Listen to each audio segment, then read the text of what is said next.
Olá, pessoas queridas, como vocês estão? Muitas vezes, nossos amigos peludos, eles têm uma gastrite que não cura, uma dermatopatia que fica bom, fica ruim, uma cistite recorrente. E aí, qual é o nosso pensamento? Que tá certo, óbvio, né? Que remédio dá, que ração, como é que vai fazer? Tudo isso é extremamente importante. Mas tem um outro fator aí que muitas vezes é pouco falado e pouco explorado, vamos falar dessa forma, dentro da medicina veterinária. E é exatamente sobre isso que eu vou falar aqui no meu canal. Eu sou a doutora Leila Leal, médica veterinária integrativa, e me acompanhe que tem muita coisa interessante para a gente conversar hoje.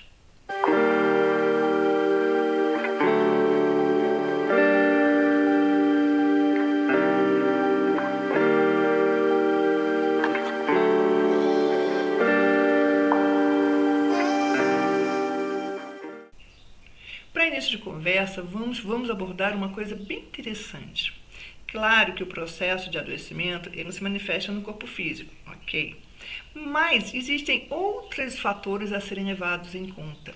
Tem um vídeo aqui no canal que eu falei sobre a medicina antroposófica e é bem isso que eu estou trazendo agora para a gente conversar de novo. Então, pela medicina antroposófica, nós temos o corpo físico, aquilo que dá vida a esse corpo físico, que é o vital, né, o que anima esse corpo físico, e temos as emoções, o corpo astral, a organização astral, que mora dentro da gente, dentro do nosso amigo de quatro patas, lógico. E temos a organização do eu, que te dá a individualidade, e no caso do nosso amigo de quatro patas, a individualidade da espécie. Mas vamos nos ater a essas partes do corpo físico, dessa vitalidade e dessas emoções. Muitas vezes o que nós estamos olhando agora, né, o que é captado pelos nossos sentidos, está relacionado à doença se manifestando na pele, no estômago, no rim, ok. Isso tem que ser tratado? Sim, lógico que tem que ser tratado. E já temos muitos recursos para isso. Porém, existe essa parte emocional. E aí um outro fator, que é aquele que eu comecei a falar no início do vídeo, é o fator ambiental. Por quê? Porque o ambiente interfere diretamente na saúde e bem-estar do nosso amigo de quatro patas. Ambiente, sim. Já existe um conceito de ambiência em grandes animais, né, como a gente chama dentro da medicina veterinária, que seria o caso deles terem conforto térmico.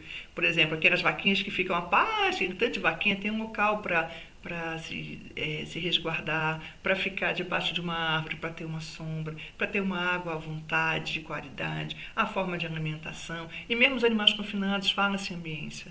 Okay? Numa vaquinha leiteira, quando na sala de ordenha, tudo limpinho, organizado, um silêncio, fala baixo com eles, tem música, tem aspersor, bacana, vamos voltando aqui no fio da meada. E os nossos amigos peludos, eles são extremamente sensíveis a tudo que acontece na casa. Eles fazem parte da família. A família multiespécie é exatamente isso. E muitas vezes isso é negligenciado quando se faz uma consulta veterinária. Ou muitas vezes não é levado em conta como um fator de adoecimento. Vocês acreditam nisso, gente? Adoecimento de doença física mesmo. Tá?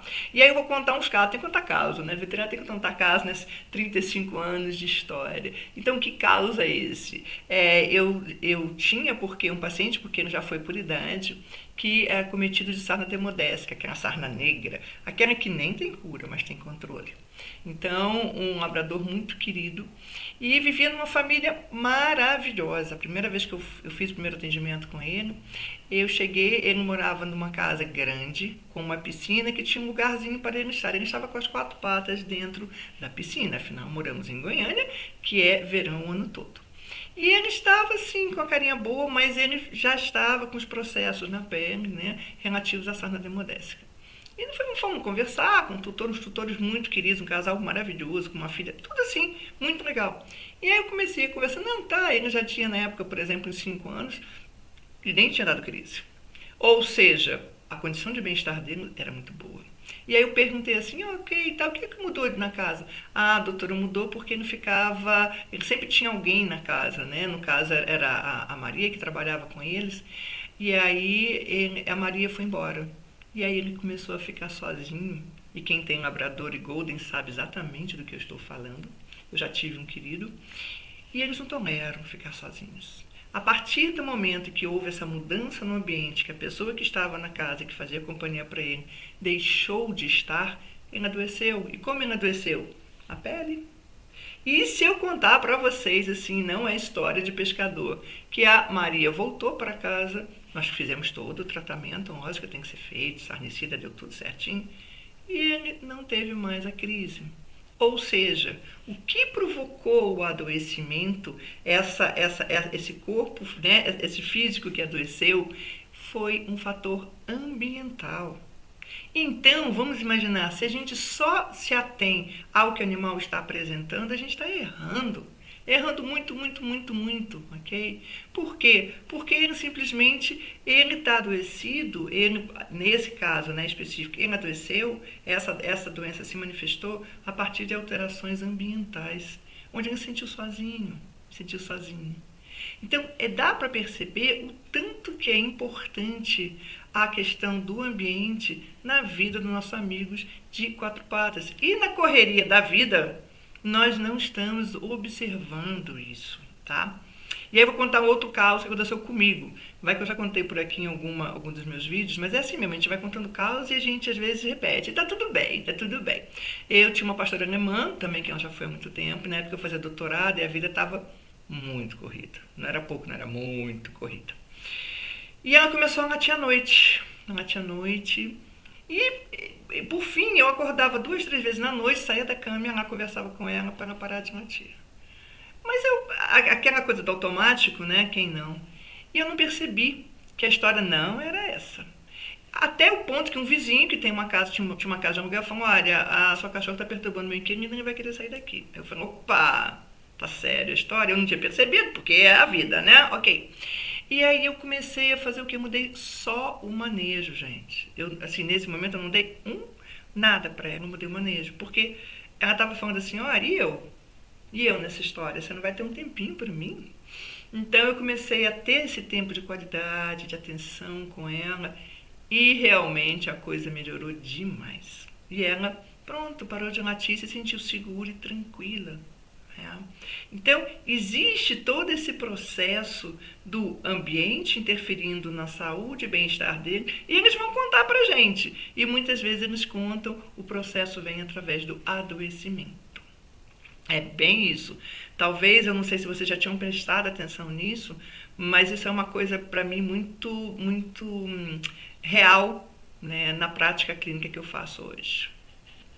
A partir dessa percepção, existem mais ou menos uns 4 pilares para que o animal tenha um ambiente tranquilo e seguro na casa, certo? O primeiro deles é uma coisa muito, muito simples da gente fazer, que diz respeito à rotina. A rotina dá uma certa segurança para eles. Que rotina que é essa, Leila? Na vida corrida que a gente vive, ok, mas eles precisam de rotina e nós também. Como seria isso? A alimentação no mesmo horário, o passeio, o teu tempo com ele, essas coisas de chegar em casa, mesmo corrido, cansado, todo suado, precisando de um banho, ir lá, fazer uma festinha, conversar. Eles precisam disso para se sentirem seguros. Agora, imaginemos um amigo permuta que mora em apartamento, que espera o tutor o dia inteiro, tá? Esse tutor chega, mal olha e já vai fazer outras coisas. E ele ficou lá.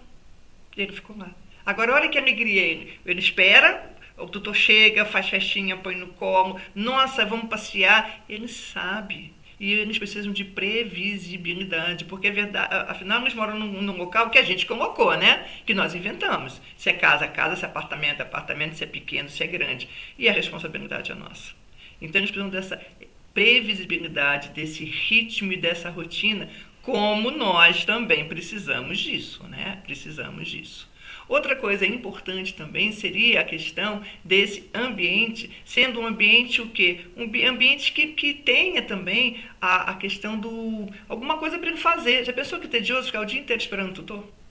Então, esse enriquecimento ambiental, que está um ambiente divertido, ou com brinquedos, ou com desafios, ou muitas vezes com aqueles potes de ração, que não são só potes de ração, que tem algumas coisas, alguns desafios para que eles obtenham essa ração, alguns desafios para que eles enfrentem todos os dias, porque eles ficam muito quietinhos, muito dormindo, muito esperando a gente. Ok, eles têm a rotina de dormir, de ficar, mas que eles têm os desafios ambientais. O enriquecimento ambiental também é muito importante, isso aí sem dúvida nenhuma, ok? Então seria ritmo, esse ambiente enriquecido, né? Ambiente assim com desafios para que eles possam enfrentar, seria interessante também. E tem muita coisa aí no mercado que a gente pode olhar, e coisas simples. Eu, por exemplo, aqui em casa outro dia eu peguei e coloquei, eles comem cenoura, eu coloquei uns paninhos na cenoura, uns lacinhos. Aí eles ficaram olhando para mim. Ok, mas eles tinham que tirar os lacinhos para comer cenoura. É coisa pequena, é coisa simples, que com um pouco de criatividade dá muito certo, tá? Então seria estes. Outra coisa importante também seria esse tempo de qualidade, o tempo de qualidade. Ou seja, você ter um tempo para estar só com eles. Leila, mas que jeito que você quer que eu faça isso se eu trabalho tanto? Todos trabalhamos. Todos trabalhamos e todos corremos, e a vida é assim para todo mundo. Acorda mais cedo? Não sei. Cada um tem que ver como é que vai caber na sua rotina. Agora, só pensar que esses seres maravilhosos são totalmente dependentes de nós e que é a nossa responsabilidade cuidar deles como se deve. Então, se você trouxe um serzinho desse para a tua vida, te vira. É só o que eu te digo, te vira. O tempo de qualidade é extremamente importante, tá? E botar no colo, e brincar, e que seja, cada um vai ser sua particularidade. E então seria o ritmo, esse ambiente enriquecido, tempo de qualidade e, por último, a energia da casa. E aí eu não estou falando em termos de nada filosófico, nada, vamos dizer assim, religioso, não é isso. É como que está o ambiente da casa, certo? Como que está. E eu tenho uns pacientes que quando os tutores brigam, eles ficam muito chateados e adoecem. E aí um caso até assim, curioso, eu atendi um paciente uma vez, um shih tzu, que também estava com problemas de pele, né, shih tzu. O casal e o filho. Tava, assim, na primeira vista estava tudo bem, mas ele tinha um problema de pele recorrente e também tinha um processo de pressão alta. A questão da pressão alta ficou com a endócrino, que é a minha amiga que me indicou e tal, e eu fiquei com essa parte de pele e comportamento, ok.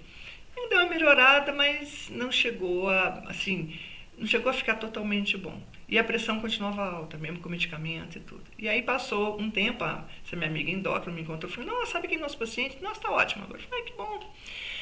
Aí ela assim, você sabe que até a pressão melhorou? Eu falei, mesmo? Ela falou, pois é, o casal se separou. Então aqui fazendo um parêntese, porque poderia existir e deveria existir uma tensão nessa casa, né? Uma tensão. Ué, Leila, mas aí como é que a gente resolve isso? Aí a pergunta eu devolvo, como que a gente resolve isso? Mas saiba e tenha consciência que a energia da casa ela interfere diretamente na saúde e bem-estar do seu amigo de quatro patas.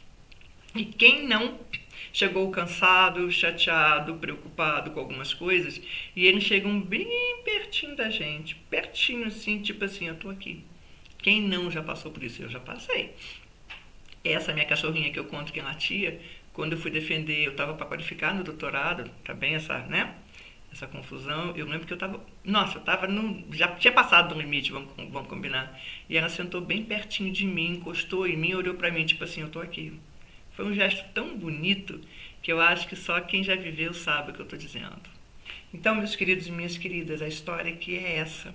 É esse outro fator chamado ambiente, chamado casa, chamado lar, interferindo diretamente na saúde e bem-estar desses nossos amigos peludos. E aí, senão a gente fica assim, nossa, mas o meu amigo peludo, ele não fica bom. Ele tem um processo de pele, não fica bom, fica ruim, fica bom, fica ruim. Nada resolve. Não, nada resolve. Tem alguma outra coisa aí acontecendo neste local que está interferindo no processo. Isso, gente, não é questão de, não acredito nisso. Não é questão de acreditar ou deixar de acreditar. Isso não é fé, né? Não é uma crença. Isso é real, isso é fato. Isso é fato. Então vamos prestar atenção, né? Me conta aí, você já tinha prestado atenção nisso?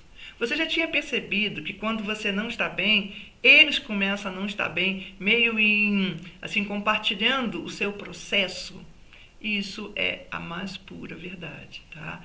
E a proposta, né, é que vocês comecem a observar um pouco isso, o comportamento deles a partir do de vocês, né? E aí conta pra gente aqui, compartilha, vê se você já tinha observado em alguma situação, certo?